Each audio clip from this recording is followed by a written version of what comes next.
Hola iglesia, gracias por estar con nosotros un fin de semana más y gracias por estar en nuestro ministerio en español. Tenemos una alabanza excelente para ustedes con un mensaje de Rey que está súper. Pero antes de llegar a eso, quiero contarles de 2 anuncios súper importantes. El primero es que los grupos de vida ya comenzaron. Y los grupos de vida son la mejor forma de mantenerse conectados en nuestro ministerio, acá en la iglesia North Coast. Así que si no estás registrado, tienes que enviarle un correo a Marco Ramírez a mramirez@northcoastchurch.com. El segundo anuncio, súper importante, lo hemos estado esperando por meses, es que ya nos dieron la luz verde para tener servicios de alabanza. Van a ser un poquito más cortos, pero van a ser afuera o adentro, pero no importa, vamos a estar juntos. Vamos a estar poniendo la información en las redes sociales de Facebook e Instagram, o cuando la tengamos toda junta, también vamos a poner un email y lo vamos a enviar a toda la congregación. Así que no se lo pueden perder. Estén buscando la información y aquí los dejo con un buen mensaje y una buena alabanza. Nos vemos después. Señor, gracias por estar con nosotros en esta mañana, por compartir con nosotros este tiempo, Señor. Te entregamos esta adoración, esta alabanza y esta ofrenda, Señor. Recíbela, porque agradecemos el sacrificio que tú hiciste en la cruz con tu Hijo Jesús. Por eso cantamos, porque hemos sido lavados por tu sangre. Amén.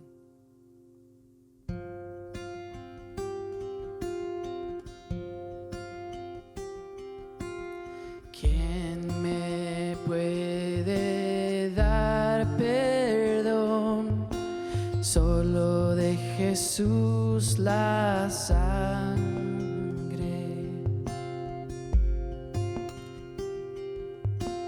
Y un nuevo corazón. Solo de Jesús la sangre.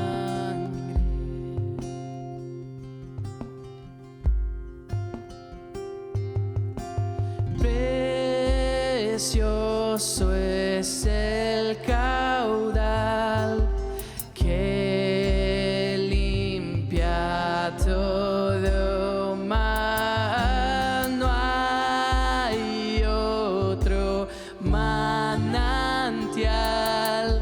y solo de Jesús la sangre.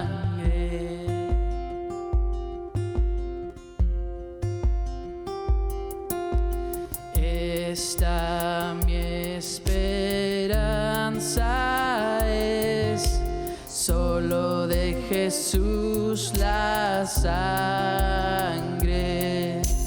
No lo puedo merecer, solo de Jesús la sangre. Precioso es el caudal que limpia todo mal. No hay otro manantial, solo de Jesús la sangre.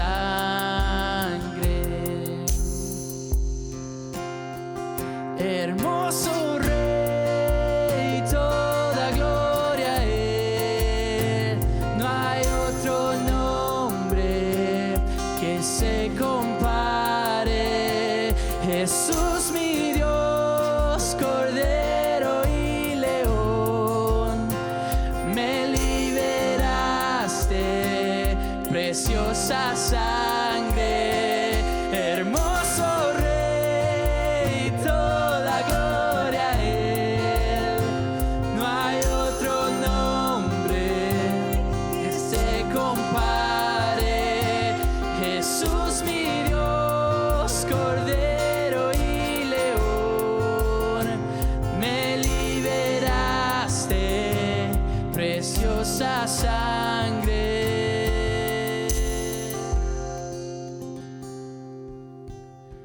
La razón de mi confiar, solo de Jesús la sangre me guiará hasta el hogar. Solo de Jesús la sangre. Oh,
Bienvenidos. Una vez más estamos trayendo la iglesia a su casa porque usted ha tenido la amabilidad de prender su aparato electrónico y vernos a través de la pantalla.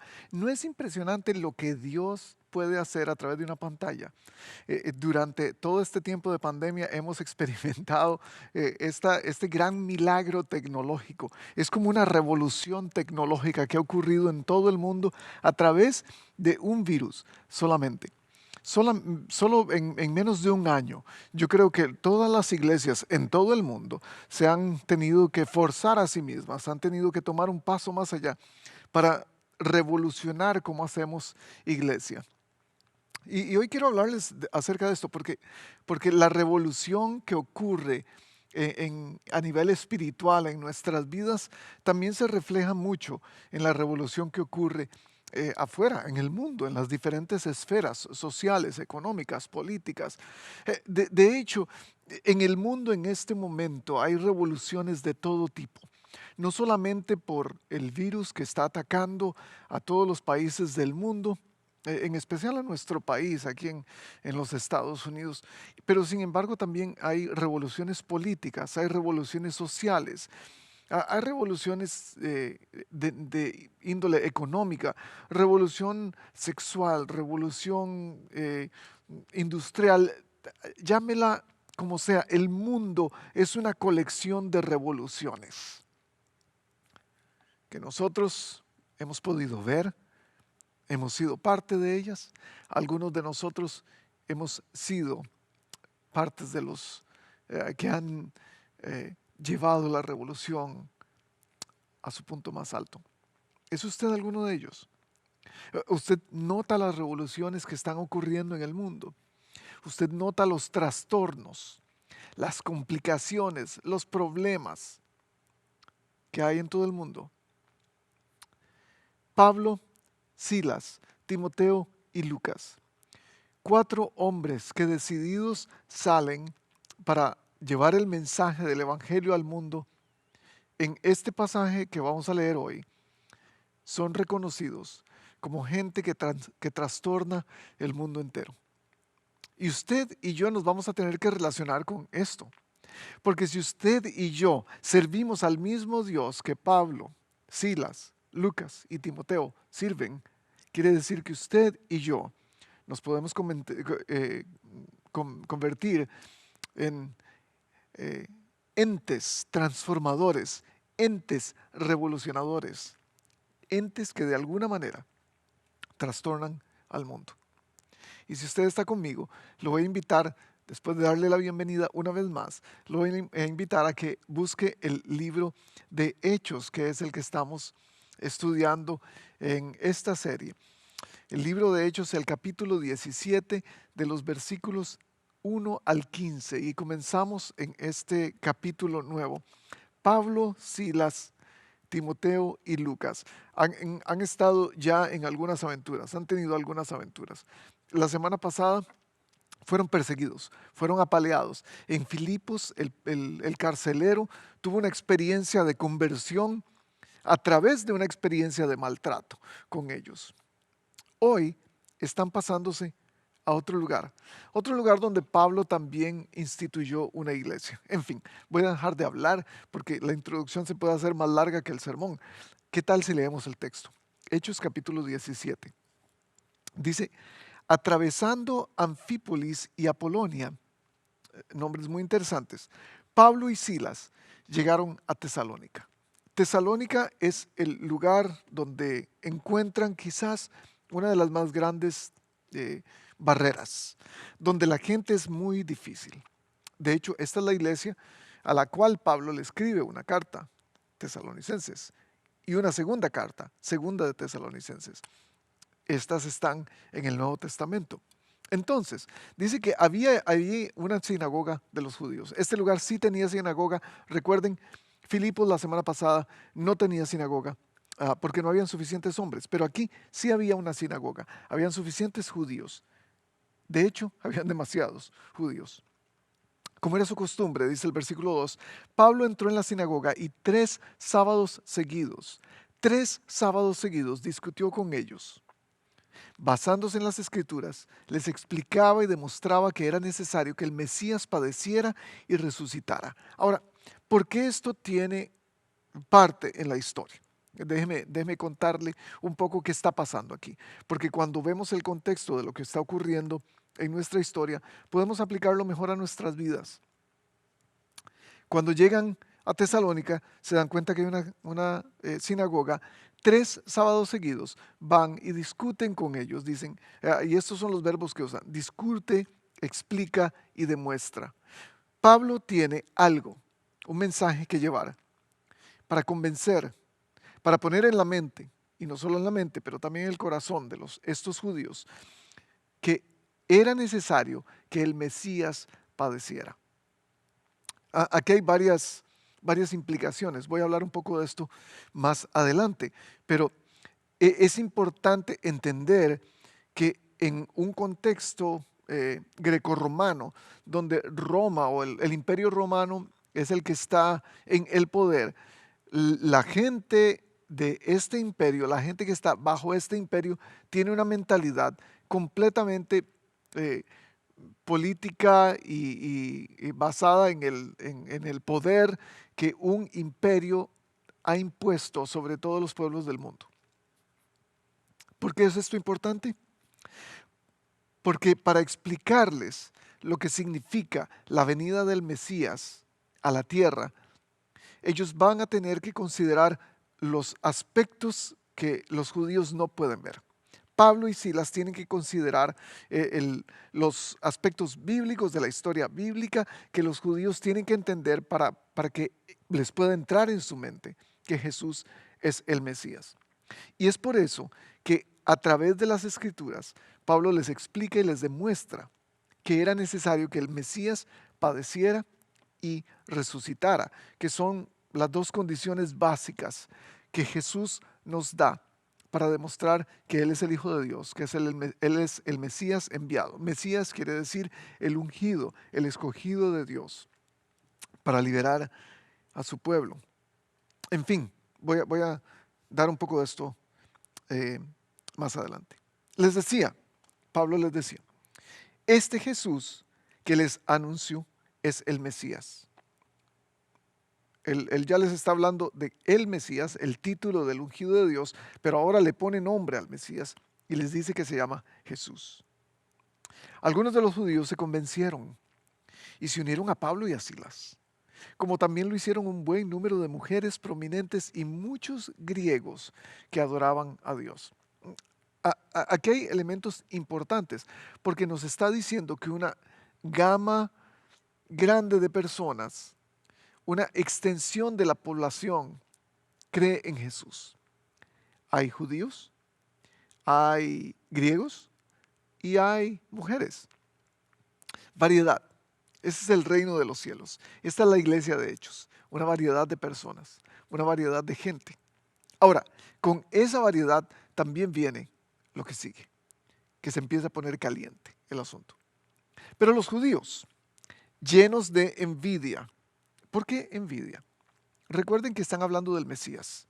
Recuerden que están hablando del escogido de Dios que viene a libertar al pueblo de Israel. Los judíos hasta ese momento no lo consideraban a Jesús, ese Mesías. ¿Por qué están llenos de envidia?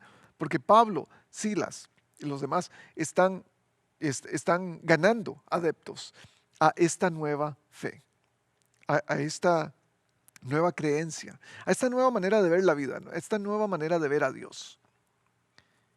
¿Y qué hicieron a través de esa envidia? Reclutaron a unos maleantes callejeros, con los que armaron una turba y empezaron a alborotar la ciudad. Esto nos va a servir de plataforma para entender lo que queremos hablar hoy. Porque los judíos llenos de envidia, llenos de odio, están cansados de Pablo y Silas porque por 3 días han intentado darles el mensaje de la salvación a través de las Escrituras. Lo logran y algunas personas que aceptan el mensaje de la salvación se convierten ahora en nuevos adeptos de la doctrina cristiana. Esto hace que los judíos revienten en rabia. Y buscan maleantes callejeros para que hagan una turba. Y ese es un concepto que está bien entrado en nuestra mente. Cuando pensamos en revolución, cuando pensamos en una turba, cuando pensamos en una marcha en la ciudad, cuando pensamos acerca de gente gritando, siempre pensamos en maleantes. ¿No es cierto? Siempre pensamos que los que causan problemas, que los que causan alborotos son maleantes. Esa es una asociación que normalmente hacemos los seres humanos. Los judíos tenían su envidia hasta el tope y entonces buscan maleantes para hacer ese trastorno. ¿Qué hacen? Asaltaron la casa de Jasón en busca de Pablo y Silas con el fin de procesarlos públicamente, pero como no los encontraron, arrastraron a Jasón y algunos de otros hermanos a las autoridades de la ciudad. Hacen lo mismo que hicieron la gente en Filipos, arrastrarlos. Una vez más, golpeados, apaleados. Y Jasón, y sigue diciendo, estos que han trastornado al mundo entero han venido también acá. Esta es la parte irónica, gente. Los judíos están contratando a maleantes de la calle, a pandilleros, básicamente, para que hagan un disturbio. Y ellos ahora están acusando a los apóstoles de ser trastornadores del mundo. Tienen razón.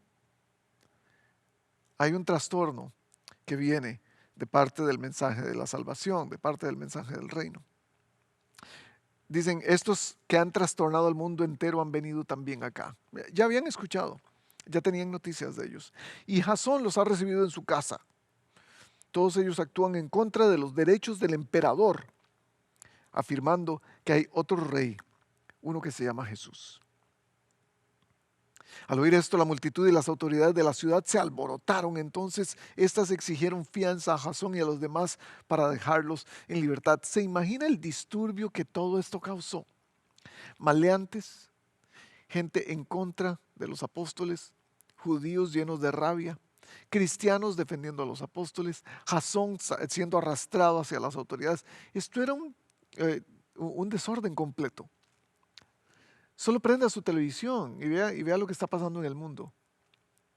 Vea lo que está pasando en Asia, mucha gente siendo arrastrada porque cree en Jesús. Vea lo que está pasando en este país por razones políticas o por razones que usted quiera. La gente se ataca mutuamente, la gente se apedrea, la gente se tira palos.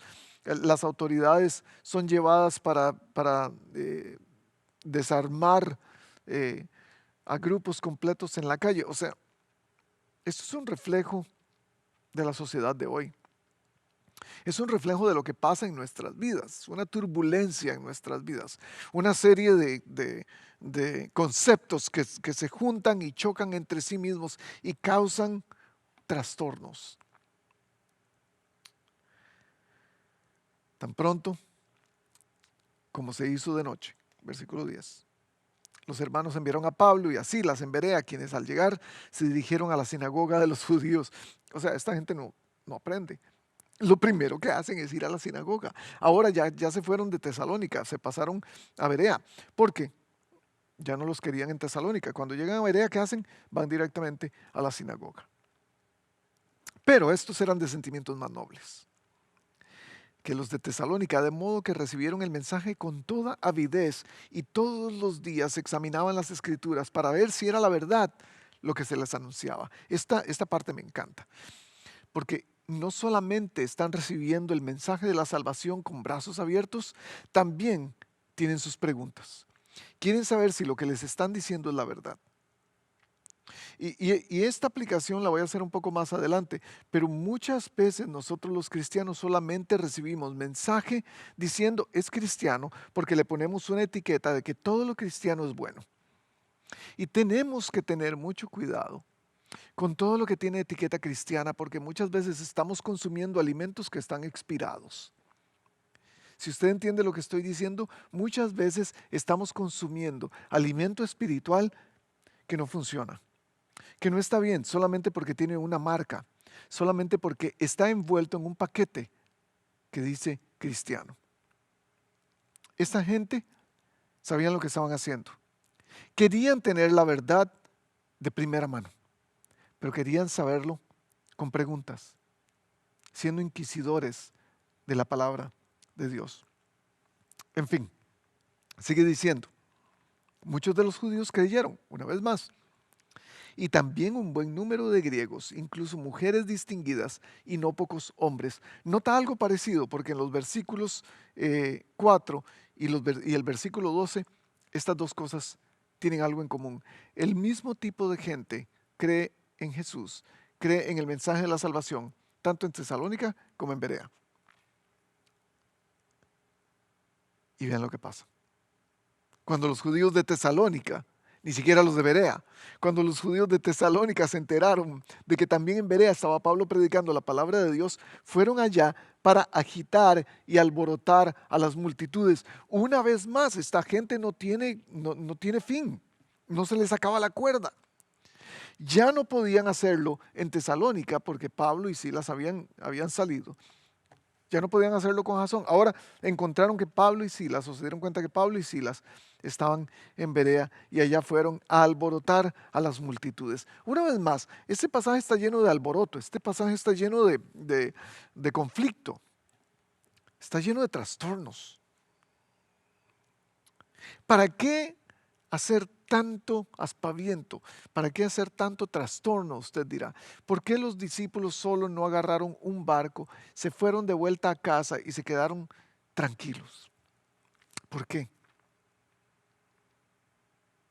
Enseguida los hermanos enviaron a Pablo hasta la costa, pero Silas y Timoteo se quedaron en Berea. Los que acompañaban a Pablo lo llevaron hasta Atenas. Luego regresaron con instrucciones de que Silas y Timoteo se reunieran con él tan pronto como les fuera posible. Y ahí vemos un poco de estrategia. Pablo, que es el cabecilla, tiene que ser sacado inmediatamente, una extracción. Esto es como una película de espías en realidad. Y es como termina esta historia de hoy. Una historia de verdad llena de conflictos, llena de insurrección, llena de problemas en la calle, llena de complicaciones, de trastornos, de revolución. Y entonces la pregunta que me hago ¿es ese el tipo de revolución que Dios quiere que hagamos? Porque es obvio que el título de los que trastornan al mundo les es dado a los cristianos. Y yo creo que nos va muy bien. Yo creo que el título nos calza. Yo creo que el título debería dársenos más a menudo. Porque muchos cristianos no trastornan tanto al mundo como trastornan más bien a la iglesia. Y déjeme explicar esto un poco más. Muchos cristianos creen que tienen la tarea de trastornar lo que está pasando dentro de la comunidad de fe, dentro de la iglesia de Cristo. Y es ahí donde hay que hacer problemas. Pero otros cristianos salen al mundo. Otros cristianos como Pablo, Silas, Timoteo, Lucas, salen al mundo. Y no porque quieren crear una revolución, pero sí porque quieren revolucionar la mente y el corazón de las personas, reciben este tipo de trato. La pregunta que hoy tenemos para todos nosotros es: ¿cuál tipo de revolucionario soy yo? ¿Soy el revolucionario que hago problemas solo por hacer problemas en el lugar incorrecto? ¿O soy el revolucionario que tiene una misión, que tiene un llamado y que a pesar de lo que ocurra, revolución o paz o calma o disturbio, sigo con mi tarea y mi labor? Hoy quiero hablar de los que trastornan al mundo. Y si usted es uno de ellos, quédese conmigo, quédese conmigo. Tal vez hay algo para usted hoy aquí en este sermón. Tal vez usted está escuchando este sermón años después y usted se da cuenta que todo lo que ha ocurrido en su vida tiene que ver con un tema como este. ¿Quiénes son estos los que trastornan al mundo? Yo quiero decirle tres cosas acerca de los que trastornan al mundo basados en el reino de los cielos. Los que trastornan al mundo porque quieren traer un nuevo reino en el orden de este mundo y se llama el reino de Dios. Yo espero que usted sea uno de ellos. Pero hay tres características que yo veo en Pablo, en Silas, en Timoteo y en Lucas, que yo creo que sería bueno que nosotros adquiriéramos, que yo creo que sería bueno que nosotros pudiéramos implantar en nuestras vidas, en nuestras iglesias, en todo el mundo. Conozco cristianos en otras partes del mundo que están trastornando sus ciudades, solamente porque traen una cultura que es completamente al revés de lo que este mundo está diciendo. Porque déjeme decirle, hay bases muy claras en este mundo de por qué y cómo hacer las cosas. Entonces viene el Evangelio y dice, no, nosotros tenemos una manera diferente de hacer las cosas, tenemos una manera diferente de hacer negocios, tenemos una manera diferente de comportarse, tenemos una manera diferente de hacer matrimonio, tenemos una manera diferente de hacer noviazgo antes del matrimonio, tenemos una manera diferente de hacer vida, de ser padres. Y es aquí donde usted y yo entramos en esta categoría de trastornadores. Porque si usted no se está acomodando a lo que este mundo ofrece, a lo que este mundo le quiere imponer para que usted sea parte de él, posiblemente usted es uno de estos trastornadores, uno de estos revolucionarios, vamos a llamarlos. Hay muchos que se creen revolucionarios y sin embargo esta revolución ocurre solamente cara a cara.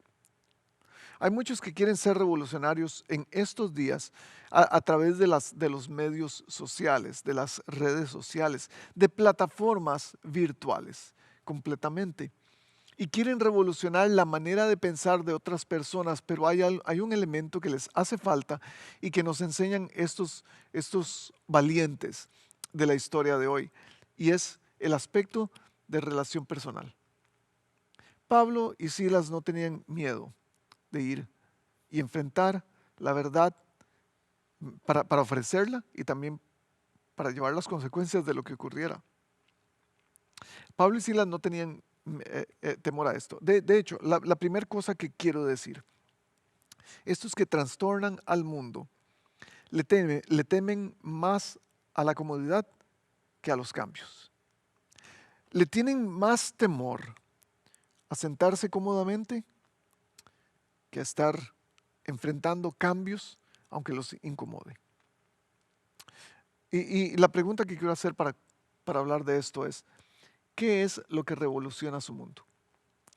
¿Qué es el aspecto que ocurre en su vida para que su mundo siempre sea revolucionado? Para los judíos eran los cambios y no estamos muy lejos de ser como los judíos. Porque déjeme decirle, en esta sociedad actual que es tan cómoda, en la sociedad donde tenemos aparatos electrónicos, donde contamos con una serie de ventajas que nos hacen la vida mucho más fácil, le tenemos mucho miedo a los cambios, porque queremos estar cómodos. Los judíos no concebían salir de su comodidad. La comodidad era la ley, porque la ley les daba un límite. Si ellos hacían lo que decía la ley, estaban bien con Dios. No tenían que enfrentar, y es aquí donde hago la comparación de lo que decía antes, no tenían que enfrentar una relación con Dios.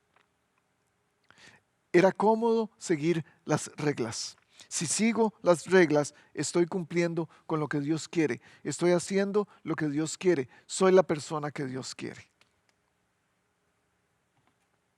Y a veces nosotros somos iguales. A veces nosotros queremos solamente seguir las reglas y pensar que siguiendo las reglas tengo todo listo. Y estamos cómodos en nuestro seguimiento de reglas. Estamos cómodos en nuestros rezos, en nuestro ir a la iglesia, en nuestra lectura bíblica. Porque son las cajitas que tenemos que poner marcas de cheque. Esto fue lo que dijo el general Douglas MacArthur. Las reglas son hechas más que nada para romperlas y a menudo para que el perezoso se esconda detrás de ellas. Es ahí donde encontramos la comodidad de las reglas. Algunas reglas no son más que viejas costumbres que a la gente le da miedo cambiar. Y es ahí donde encontramos la comodidad. Porque si tenemos una regla que podemos seguir automáticamente y no tenemos que cambiar nada al respecto para poder seguirla, no tenemos que hacer nada. Estamos sentados, estamos cómodos. Hacer una cosa, la misma cosa, una y otra vez. Acostumbrarse a ello. Los cristianos tenemos muchas de esas leyes, muchas de esas reglas, muchas de esas comodidades. Y nos hacen sentirnos tan bien, tan cómodos. Porque solo tenemos que seguirlas. Entonces, no hagas esto, no veas esto. Son cosas que nos validan como cristianos, usted sabe. No hagas, no digas, no te juntes con la chusma. No pienses por ti mismo. Tu pastor te va a decir cómo pensar. Tu iglesia te va a decir cómo pensar. Tu denominación te va a decir cómo pensar. No preguntes. Los que preguntan, dudan. Y los que dudan no son parte de esto. Eso es cómodo. Entonces solo tengo que llegar a una iglesia donde calzo porque me dan todo lo que necesito para sentarme y sentirme bien. Juan capítulo 5 dice esto de Jesús en el versículo 39. Ustedes estudian con diligencia las escrituras porque piensan que en ellas hallan la vida eterna. Y son ellas las que dan testimonio en mi favor. Sin embargo, ustedes no quieren venir a mí para tener esa vida. Una relación con Jesús no es cómoda. Si queremos encontrar los cambios que necesitamos en nuestra sociedad, en nuestra iglesia, en nuestro mundo, vamos a tener que incomodarnos.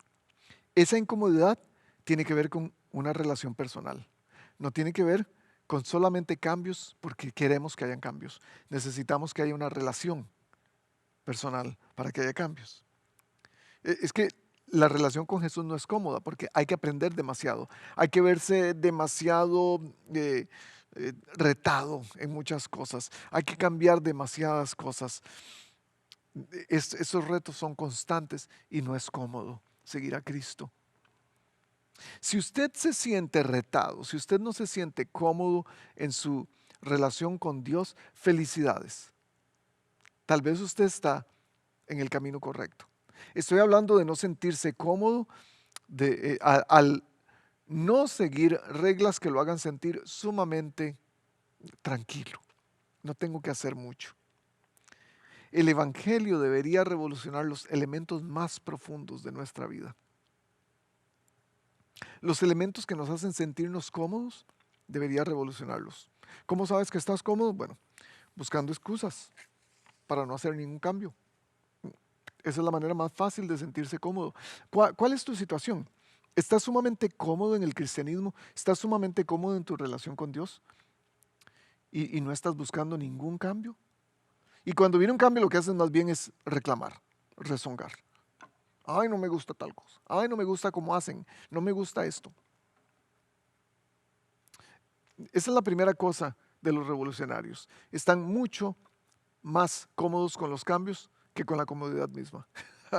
Le tienen más miedo a la comodidad que a los cambios. La segunda cosa es que promueven una transformación de la mente y del corazón. Algo tiene que ser transformado en nosotros constantemente para crear una revolución. Déjenme hablar de los dos elementos, la mente y también del corazón. Los cambios que tenemos que hacer en nuestra mente, la transformación de nuestra mente, tiene que ocurrir en lo que sabemos, en los conocimientos que hay en nuestro cerebro. Es la información que recibimos, lo que aprendemos, lo que almacenamos, como si fuera la verdad. Recuerden, Pablo estaba discutiendo, Pablo estaba explicando, Pablo estaba dejándolos examinar las escrituras para ver si eran verdad. Es un examen constante de las escrituras. Es preguntarse. La Biblia no nos dice que no tenemos que tener dudas. La Biblia nos anima a ser curiosos, a preguntar. De hecho, Jesús es el Dios de las preguntas. El- la interacción con el ser humano después de que cae en el jardín del Edén es una pregunta: ¿dónde estás? ¿Por qué te escondiste? Jesús hace más preguntas que dar respuestas en el Nuevo Testamento. Y es aquí cuando nosotros tenemos que cambiar nuestra mentalidad a la hora de estudiar la Biblia. Porque es necesario que el Mesías padeciera y resucitaran. Esa era la prueba que los judíos necesitaban. Pero ellos no podían entenderla porque no habían entrado a las Escrituras para estudiarlo, para preguntarle. Era la historia de Dios. Es el Mesías, porque ellos veían al Mesías como el hijo de David, como el triunfante, como el que reina con autoridad. Salmo 2 nos da esa explicación de el Mesías como el rey triunfante. Pablo les está mostrando al Mesías como el hijo de José, el que sufre brutalmente. El Dios de Isaías, el Jesús, el Mesías de Isaías 53, que creo que la semana pasada lo mencioné, traspasado, humillado, llevado al matadero. Es por eso la importancia de que en nuestra mente podamos poner la información correcta y podamos estar evaluándola constantemente. Para encontrar la verdad del reino de Dios, muchas veces lo que tenemos que hacer es dejar que la verdad nos alcance. Y yo me pregunto, ¿cuánto conoce usted de las Escrituras? ¿Cuántos versículos de memoria se sabe? Eso no es tan importante, sino cuántas preguntas le hace usted a la Escritura constantemente para renovar su mente. La importancia de los grupos de vida aquí es invaluable. Eso es lo que hacemos en los grupos de vida. Nos reunimos, hablamos acerca de nuestras experiencias, qué es lo que estoy aprendiendo, qué es lo que me dice la Biblia acerca de lo que Dios nos habló a través del sermón. Es la importancia del estudio personal, su tiempo personal con la Biblia, con Dios a través de su palabra, cómo te habla Él directamente a tu corazón. Es la importancia de hacer preguntas constantemente. Una vez más, Jesús modeló esto muy bien porque generalmente nos estaba haciendo preguntas, les hacía preguntas a sus discípulos. Cuando entendemos la verdad de lo que predicamos, le damos más valor a lo que tenemos, a lo que creemos. Pero no podemos entender la palabra de Dios si no le hacemos preguntas, si no vamos a ella con curiosidad. Una mente renovada transforma el mundo. Primera de Corintios 1:20 dice: ¿dónde está el sabio? ¿Dónde está el erudito? ¿Dónde está el filósofo de esta época? Este es Pablo. ¿No ha convertido Dios en locura la sabiduría de este mundo? Y eso es lo que pasa con el mundo. Ahí es donde hacemos la revolución. Porque la sabiduría de Dios es locura para el mundo. Y es ahí cuando entonces vamos a entrar a la siguiente área. Porque la primera es la mente. El cambio, la transformación tiene que ser en nuestra mente, lo que entendemos. Pero después tiene que pasar a nuestro corazón. Y en el corazón está lo que atesoramos. Los valores más profundos que tenemos. Los principios morales y éticos en los que creemos con más avidez. Las convicciones. Hacemos lo que hacemos por lo que hay en nuestro corazón. Y eso me hace preguntarme, ¿cuáles son las convicciones más profundas que usted tiene? ¿Cuáles son las convicciones que lo hacen hacer lo que usted hace, pensar como piensa, ser la persona que usted es? Esas convicciones tienen que ser renovadas constantemente. Algunas de ellas son estables, son inmovibles, pero hay algunas otras que posiblemente hay que cambiar. ¿Y por qué estoy diciendo esto? Porque usted sabe que usted no es la persona que le gustaría ser todo el tiempo. Usted sabe, estoy hablándole a los padres que después de gritarles a los hijos se sienten 3 grados bajo perro. Estoy hablándole al trabajador que roba tiempo de su trabajo quedándose dormido y se siente como la peor eh, persona del mundo. O estoy pensando en la persona que le fue infiel a su esposa, que ha cometido algún tipo de pecado sexual y que dice, yo aquí ya no tengo cabida. Pero sin embargo, cualquiera de esas personas ama a Dios y dice, ¿por qué está pasándome esto? Porque, déjeme decirle, porque hay cosas en su corazón que necesitan ser renovadas. Lo que hay en el corazón se refleja en cómo vivimos, se refleja en cómo respondemos a las situaciones, se refleja en cómo enfrentamos la tentación, las pruebas, cómo llevas tus relaciones en tu trabajo, con tu familia. Romanos 12, 1 y 2 nos lo explica claramente. El versículo 2, no se amolden al mundo actual, sino sean transformados mediante la renovación de su mente. Así podrán comprobar cuál es la voluntad de Dios, buena, agradable y perfecta. Eso es dando nuestra vida como un sacrificio vivo, santo y agradable a Dios. Ahí es donde está la revolución, porque el mundo nos dice, si usted quiere tener éxito en el mundo, usted tiene que subir a la cima. No importa a quién se lleve entre las piernas. Este mundo nos está pidiendo revolucionar en aspectos que nos hacen más grande a nosotros, en aspectos que nos pone a los revolucionarios en un nivel más alto que los demás. Si usted quiere tener algo o una presencia en el mundo actual, si usted quiere convertirse en en alguien que influencia, en un influenciador, es como les dicen ahora en Internet. Y usted sabe, hay influenciadores en YouTube, hay influenciadores en Instagram, en Facebook, que ponen sus videos, ponen sus notas, ponen sus memes en todo, en todas las plataformas. Si usted quiere convertirse en uno de ellos, usted va a tener que comprobar o probar que usted es mejor que los demás. En el reino de los cielos, el que comprueba que es mejor tiene que convertirse en el menor. Y es por eso, recuerdan lo que les dije, es un reino al revés. Es un reino que nos dice lo contrario a lo que el mundo nos está diciendo. Porque no se trata de nosotros, se trata de Él. Y ese es mi tercer y último punto. No se trata de los revolucionarios, se trata del rey, de un rey. Para los judíos eso era blanco y negro. ¿Por qué? Había un rey a seguir y era el emperador. Había un rey a seguir y era el Mesías, pero para los judíos el Mesías no había llegado. Para los judíos el Mesías todavía no había aparecido, porque no había aparecido de manera como ellos lo tenían pensado, porque su mente estaba pegada, estaba muy cómodamente anclada en la idea de que el Mesías tenía que ser un líder político, un líder guerrero. Para ellos el emperador era el rey, no había de otra. No se podía, no se podía negociar este asunto del Mesías.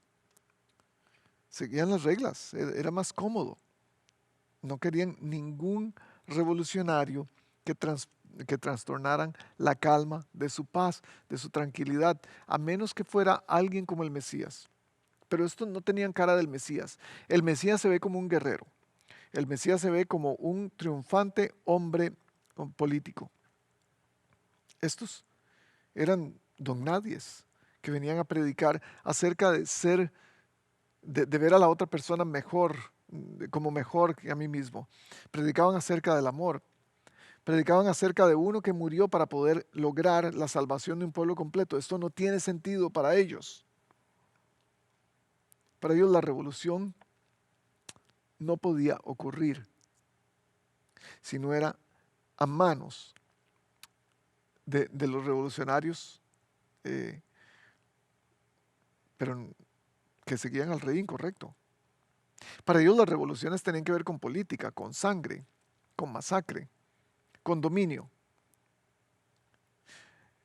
Mientras que para Cristo la revolución tiene que ver con amor, con aceptación, con gracia, con paz. No es la revolución la más importante en términos del reino de los cielos. Lo más importante es el rey. Si no hay rey, no hay revolución, porque no hay causa. Y es ahí cuando yo creo que tenemos que hacernos la pregunta, todos nosotros, ¿cuál es nuestro rey? ¿Cuál es nuestra causa?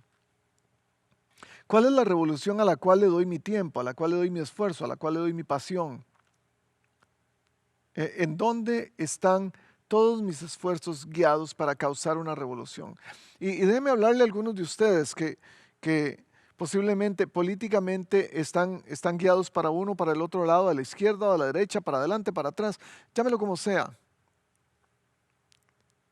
Y todos sus esfuerzos están enfocados en hacer una revolución en el campo político. Algunos de nosotros estamos más enfocados en hacer alguna revolución social. Y hablamos acerca de cómo ser una mejor persona, cómo ser un mejor empresario, cómo ser un mejor empleado, etc. Algunos tienen una revolución, qué sé yo, sexual, y entonces hablan de cómo puede ser que este mundo no acepte eh, que, que el ser humano es un ente sexual y que tiene la libertad de hacer lo que quiera. Hay todo tipo de revoluciones, pero si usted no tiene una causa, usted no va a tomar una bandera para llevar estas revoluciones a cabo. Ese es el asunto. ¿Cuál es tu bandera? ¿Cuál es tu rey? ¿Por quién estás peleando esta batalla? ¿Quién es el que eh, te dice, el que marca la pauta para que tú actúes de la manera que actúas y llevar una revolución a este mundo? Depende de quién es tu rey, de cuál es tu causa. De eso va a depender qué tipo de revolución vas a abrazar. Um, si tu revolución es política, vas a querer seguir a un líder o una mentalidad meramente de cambio político y social. Entonces vas a querer revolucionar solamente a la sociedad.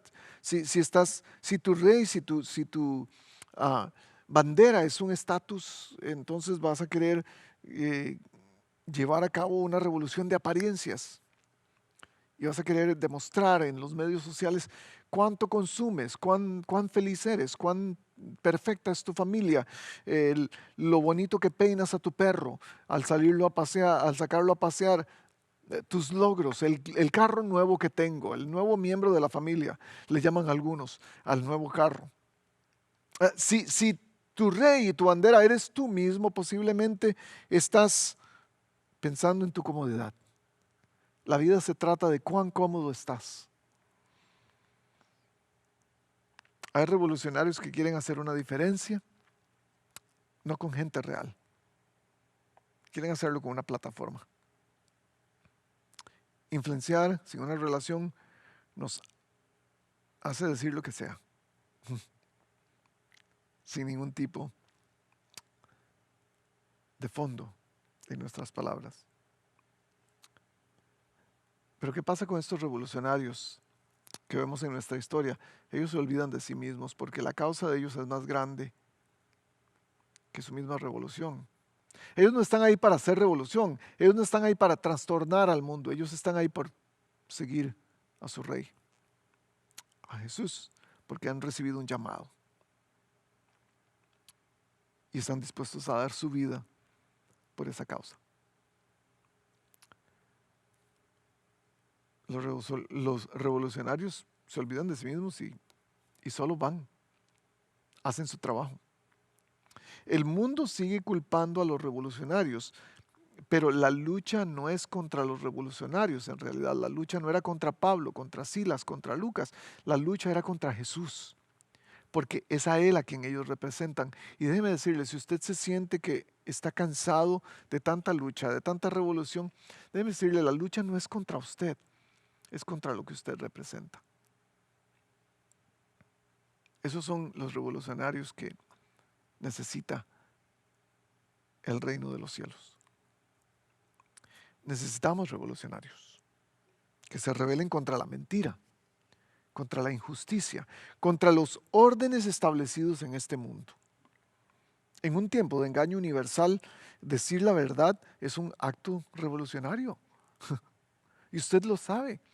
Las mentiras vuelan en todo tipo de índole en este mundo. Si usted se atreve a ponerse en la brecha y decir, yo no puedo ser parte de esta mentira, usted está revolucionando al mundo. Usted está revolucionando el mundo cuando se para enfrente de la injusticia y la ataca. Está revolucionando al mundo en la manera de hacer negocios, honestamente, en la manera de tratar a su esposa con respeto y con fidelidad, en la manera de tratar a sus hijos con una paternidad y una maternidad responsables. Usted está haciendo revolución solamente por llevar a cabo el llamado de Cristo en su vida. Solamente por querer entrar a la sinagoga todos los sábados. Porque allí es donde usted tiene la mejor plataforma de decir no quién es usted, de decir no el tipo de revolución que usted trae, más bien de decir el tipo de Dios al que usted sigue, el tipo de rey al que usted sirve. Es por eso que el reino de los cielos no se trata de los revolucionarios, se trata del rey. Por eso es un reino. El final de nuestras vidas comienza el día en que nos quedamos en silencio frente a las cosas que son importantes. Esto es una frase de Martin Luther King. Y cuando nos quedamos callados acerca del reino de los cielos, no estamos creando ningún tipo de revolución, no estamos siendo la gente que hace revolución en el mundo, no estamos siendo los que trastornan al mundo, estamos siendo los que nos acomodamos al mundo. Es el corazón de la revolución, el corazón de Pablo, el corazón de Silas, de Lucas, de Timoteo. Es el corazón que dice, yo voy por mi rey y represento a mi rey en donde quiera que esté, de la mejor manera posible. Usted no representa su apellido, usted no representa su trabajo. Es más, usted no representa tanto a su iglesia, usted representa a Dios. Y como tal, cuando usted llega a un lugar, usted va a causar algún tipo de revolución, algún tipo de trastorno en el mundo. ¿Cuál es el corazón de su revolución? ¿O está demasiado cómodo? Está demasiado cómodo que nadie nota que usted está ahí. Usted es solo parte del viento. Porque no estamos seguros de poder vivir por algo si no estamos dispuestos a morir por algo. Y estos tipos estaban dispuestos a morir por algo. ¿Qué es lo que te hace sentir tan cómodo en este mundo que no te deja ser un ente transformador? ¿Qué es lo que necesita cambiar en ti? ¿Hay algo? ¿A qué le tienes miedo más? ¿A la comodidad o al cambio? ¿Quién te impulsa a hacer ese cambio en tu vida? Déjame orar. Hoy, Señor, pongo en tus manos a todos aquellos que han querido entrar a esta aventura del reino de los cielos, pero quizás no han medido los costos y no han pensado que su manera de decir las cosas, que su manera de vivir su vida, que su manera de caminar a través de este mundo es una expresión directa, o debería ser una expresión directa de quién tú eres. Es una representación del Rey a quien servimos. Y como tal, en un mundo donde la comodidad, donde la religión, donde lo establecido es más importante, los seguidores de Cristo vamos a tener que traer una diferencia y vamos a tener que trastornar algo. Hoy oro por aquellas personas que están demasiado cómodas, que no han podido ni siquiera terminar este sermón. Algunas personas que no saben cómo salir de esa comodidad por temor. Hoy pido por valentía, la valentía que tuvieron estos hombres de viajar, de ir a los lugares, de entrar a las sinagogas. Hoy pido que tú nos inspires por quien tú eres, Cristo, por el trabajo que has hecho en nuestra vida, por el trabajo que has hecho en la historia y que podamos ver que era necesario que tú padecieras, pero que también resucitaras. Y que ese sea nuestro estandarte, que esa sea nuestra bandera para ir al mundo y hacer los cambios que se necesitan hacer. Oro por todos ellos que están detrás de esta pantalla y se sienten en este momento tan culpables. Pero oro para que esa transformación de su mente y su corazón los lleve a ser entes transformadores del mundo, de su familia, de su núcleo, de su trabajo, de sus amigos, de su círculo de conocidos, de su barrio, en cualquier elemento, es más, de su iglesia. Danos el valor de ser revolucionarios por ti. Lo pido en el nombre de Jesús. Amén. Nos vemos la próxima semana. Bueno, espero que hayan tenido un servicio increíble. Nosotros lo disfrutamos bastante y más que todo porque sabemos que pronto nos vamos a ver. Recuerden, ya nos podemos reunir y estén buscando la información para que puedan unirse a nuestros servicios. Van a ser con registro, así que van a tener que buscar la forma de registrarse. Si tienen preguntas, pueden enviarme un correo a dgarcia@iglesianorthcoastchurch.com o le pueden mandar un correo a info@iglesianorthcoast.com. Los esperamos y nos vemos la próxima semana. Hasta luego.